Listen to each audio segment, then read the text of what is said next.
नमस्कार दोस्तों, स्वागत है आपका। दोस्तों आज देखते हैं बहुत ही महत्वपूर्ण पर्यायवाची के शब्द। पहला देखिए कि गणेश भगवान के पर्यायवाची, तो इनका देखिए वक्र मतलब टेढ़ा होता है, वक्र मतलब टेढ़ा होता है, और तुंड मतलब सूंड, तो इन सूंड जो है वो टेढ़ा होता है, इसलिए इनका पर्यायवाची एक वक्र तुंड। इनकी शरीर बहुत बड़े आकार की, इसलिए महाकाय। और इनकी जो प्रार्थना होती है इसमें भी ये दो शब्द आता है, जैसे वक्रतुंड महाकाय सूर्यकोटि संप्रभ निर्विघ्नम कुरुम देव सर्वकार्येषु सदा।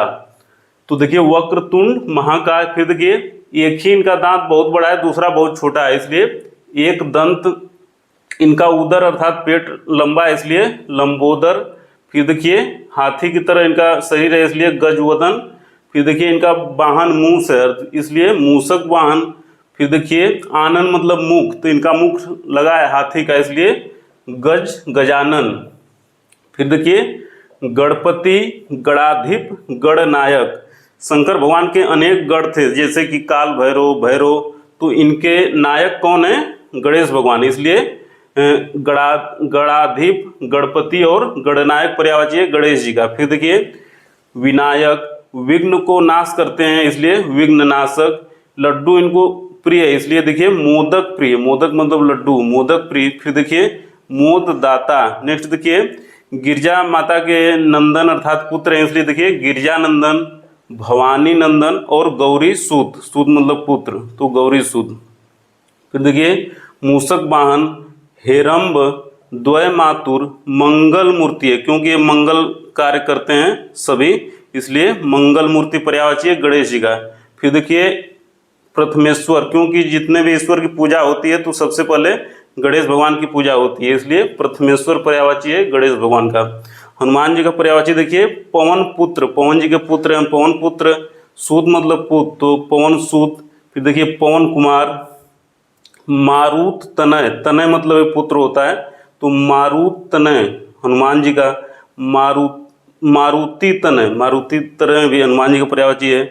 मारुति नंदन हनुमान जी का पर्यायवाची है। नेक्स्ट देखिए इनकी माता जी थी अंजना, तो अंजनी पुत्र, अंजनी पुत्र किसका पर्यायवाची है? हनुमान जी का। नेक्स्ट देखिए आंजनेय, आंजनेय अर्थात अंजनी जी के पुत्र। फिर देखिए राम के दूत हैं। फिर कपि के ईश है, इसलिए कपीश। और फिर कपि के ईश्वर है, इसलिए कपीश्वर। और इनका शरीर वज्र की तरह है, इनका अंग वज्र की तरह है, इसलिए वज्रांगी पर्यायवाची है हनुमान जी का। लक्ष्मण जी का पर्यायवाची देखिए कि राम के अनुज अर्थात छोटे भाई हैं, इसलिए रामानुज। और अनुज भी लक्ष्मण जी का ही पर्यायवाची है, तो अनुज और रामानुज, क्योंकि राम जी के अनुज हैं इसलिए लक्ष्मण जी। सौमित्र, सुमित्रा जी इनकी माता है, उसी से बना है सौमित्र। सुमित्रा नंदन, सुमित्रा के नंदन है लक्ष्मण जी, सुमित्रा इनकी माता जी हैं। फिर देखिए अनंत, शेष और शेषावतार। हिंदू पौराणिक मान्यता है, उसमें यह माना जाता है कि पृथ्वी शेषनाग के फन पे टिकी हुई है, और शेषनाग के ये अवतार हैं लक्ष्मण जी, इसलिए शेषावतार। कामदेव के पर्यायवाची देखिए एग्जाम की दृष्टि से बहुत ही महत्वपूर्ण है, तो देखिए काम की भावना मन में जन्म लेती है, इसलिए मनोज, मन में भाव आता है काम का, इसलिए मनोभव पर्यायवाची है किसका? कामदेव का। इसे देखिए मनसीज, मनय। काम की जैसे कोई जब भाव, इसका कोई देह नहीं है, इसलिए अदेह, बिना देह के। अनंग, बिना अंग के, कामदेव। देखिए फिर केतन, तन मतलब शरीर, केतन बिना शरीर के, कौन? कामदेव। फिर उसी प्रकार देखिए कंदर्प। मार किसका पर्यायवाची है? ये भी कामदेव का पर्यायवाची है। फिर देखिए काम, मदन, मन को मथ देते हैं, इसलिए मनमथ। मीन केतु, केतु मतलब ध्वजा, तो ध्वजा पे इनके मीन अर्थात मछली है, तो मीन केतु। मकर ध्वज, इनके ध्वजा पे मकर है, इसलिए मकर ध्वज। फिर देखिए कुसुम सर, सर मतलब क्या होता है? सर मतलब क्या होता है? बाण, सर मतलब बाण, तो कुसुम सर अर्थात ये फूलों का इनका बाण है, अर्थात ये बहुत ही प्यार से मारते हैं। पंचसर, इनके पास 5 बाण है, पंचसर मतलब 5 बाण।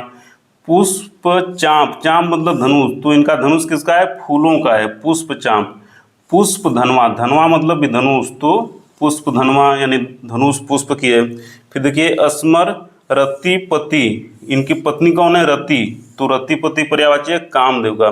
रति के नाथ हैं कौन? कामदेव। और प्रद्युम्न भी पर्यायवाची है कामदेव का।